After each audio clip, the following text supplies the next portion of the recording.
So hello guys, সবাই কেমন আছেন? আশা করি সকলেই ভালো আছেন। আপনাদেরকে স্বাগতম জানাই আজকের এই ভিডিওতে আমি মূলত 3টি বিয়ে রীতি নিয়ে কথা বলবো। এখন এই রীতিগুলো হচ্ছে খুবই অদ্ভুত রীতি এবং এখানে একটি ভয়ঙ্কর রীতি রয়েছে। রীতিগুলোর মধ্যে একটা হচ্ছে আঙ্গুল কেটে ফেলা, আরেকটা হচ্ছে দাঁত নিয়ে, অ্যান্ড আরেকটা হচ্ছে থুতু ফেলা নিয়ে। সো আর বেশি কথা বলে ভিডিওটি স্পয়েল করব না, স্কিপ না করে সম্পূর্ণ দেখতে থাকুন, কারণ সামনে অনেক ইন্টারেস্টিং তথ্য রয়েছে।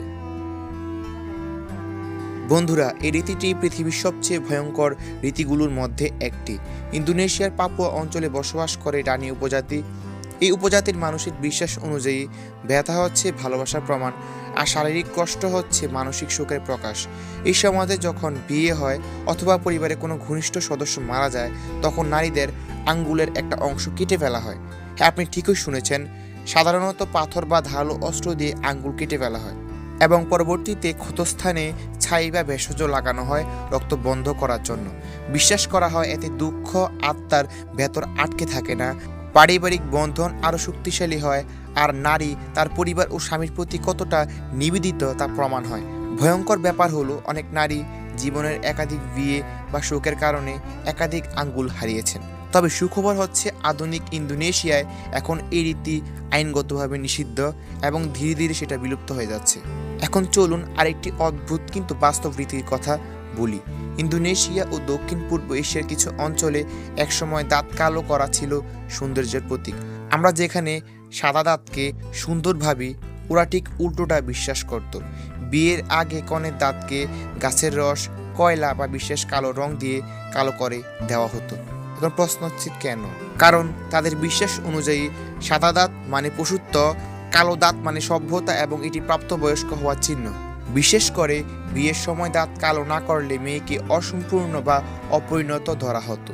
এ রীতি শুধু বিয়েতেই না, অনেক সময় যৌবনে পৌঁছানোর অনুষ্ঠানে করা হতো।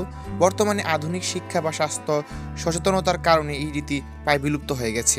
তবে ইতিহাসে এটি একটি অত্যন্ত অদ্ভুত সামাজিক বিশ্বাস হিসেবে রয়ে গেছে। এবার আসি এমন এক রীতিতে যেটা শুনলে আপনাদের ঘৃণ্য লাগতে পারে, কিন্তু তাদের কাছে এটি পবিত্র আশীর্বাদ। কেনিয়ার মাসাই উপজাতি, তাদের সংস্কৃতিতে থুতু ফেলা অপমান নয়। বিয়ের দিন কনের বাবা বা পরিবারের বয়োজ্যেষ্ঠ ব্যক্তি কনের মাথা বা কপালে থুতু দেন। হ্যাঁ, থুতু। কেন?